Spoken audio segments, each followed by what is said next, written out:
రక్షకుడును మన ప్రభునైన యేసుక్రీస్తు నామంలో మీ అందరికీ హృదయపూర్వక వందనములు. ఈరోజు దేవుని వాగ్దానము సామెతల గ్రంథము 19వ అధ్యాయము 17వ వచనము. బేదలను కనికరించువాడు యెహోవాకు అప్పిచ్చువాడు, వాని ఉపకారమునకు ఆయన ప్రత్యుపకారము చేయును. హల్లెలూయా. మరి ఇక్కడ మనకు దేవుని యొక్క వాక్య భాగం చాలా క్లియర్గా తెలియజేస్తుంది కదండి. ఏమిటి అంటే పేదలకు సహాయం చేసేటువంటి వారముగా మనం ఉండాలి అని దేవుని యొక్క వాక్య భాగం సెలవిస్తుంది. మరి అనేక మంది అనేక మాటలు చెప్తూ ఉంటారు, కానీ బైబిల్ గ్రంథం చాలా స్పష్టంగా మాట్లాడుతుంది, చాలా గొప్పగా మాట్లాడుతూ ఉంటుంది. మరి నిజమే, ఈరోజు పేదలు మన యొద్దకు వస్తే చాలామంది అసహించుకునేటువంటి వారుగా ఉంటారు. మనము కూడా ఒక్కొక్కసారి సహాయం చేయకుండా వెళ్ళిపోమని చెప్తూ ఉంటాం. అయితే దేవుని యొక్క వాక్య భాగం ఏం చెప్తుందంటే, అలాంటి వారిని సహాయం చేయమని చెప్తుంది, అలాంటి వారికి అప్పు ఇవ్వమని చెప్తూ ఉంది. మరి నిజమే, మన సహోదరులు మరి ఆపదలో ఉన్నప్పుడు మనం ఆదుకునేటువంటి వారము ఉండాలి. మన చేతనైనటువంటి సహాయం మనము చేసేటువంటి వారము ఉండాలి. బీదలకు కనుక సహాయం చేస్తే దేవుడు ఏమాత్రం కూడా మర్చిపోడు. మనం దేవునికి అప్పు ఇచ్చేటువంటి వారితో సమానం. నిజమే, మనం అనుకుంటాం చాలాసార్లు వీళ్ళకి ఇస్తే మనకేమొస్తుంది, మనకు రూపాయలు లాస్ కదా అని అనుకుంటాం. కానీ మనము బీదలకి సహాయం చేస్తే దేవునికి అప్పించినట్ట.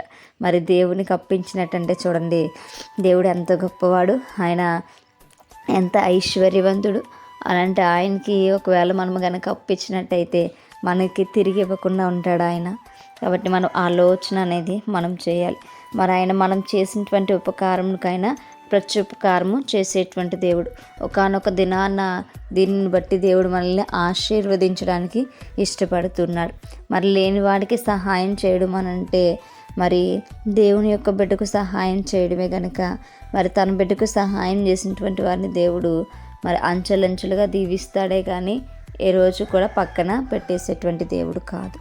కాబట్టి మనము జ్ఞాపకం చేసుకోవాలి, మన యొద్దకు సహాయమునికై వచ్చినటువంటి వారిని మనకు తోచినంత, మనకు ఉన్నంతలో మనము సహాయం చేసేటువంటి వారముగా మనం ఉండాలి. ఆ టైంలో దేవుడు మనల్ని చూస్తూ ఉంటాడు, మన యొక్క ప్రవర్తన ఆయన గమనిస్తూ ఉంటాడు. కాబట్టి బెదలైనటువంటి వారిని, దీనులైనటువంటి వారిని మరి వాళ్ళపైన కనికరం అనేది మనం చూపుదాం, వారికి మన చేతనైనటువంటి సహాయం చేద్దాం.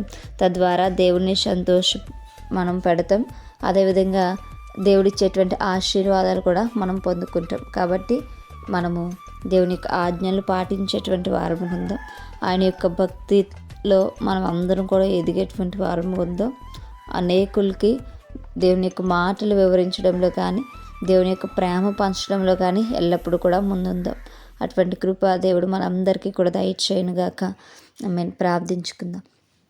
పరిశుద్ధుడా, మహాగణుడా, మీకు వందనాలు ప్రభా.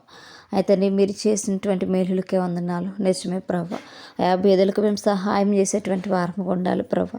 ఆయా నీ ప్రేమను ఆయా తండ్రి నా ప్రభు మేము ఇతరులకు రుచి చూపించాలి ప్రభా. అటువంటి ధన్యత మాకు మా అందరికీ దయచేయమని ప్రార్థన దయచేసి మీ పాదశానికి చేర్చుకోమని యేసయ్య పరిశుద్ధ నామంలో అతి మిక్కిలి వినయముగా బ్రతిమలాడి వేడుకొని పొంది ఉంచున్నా మా ప్రియ పరలోకపు మా కన్న తండ్రి. ఆమేన్. Praise the Lord everyone. May God bless you all.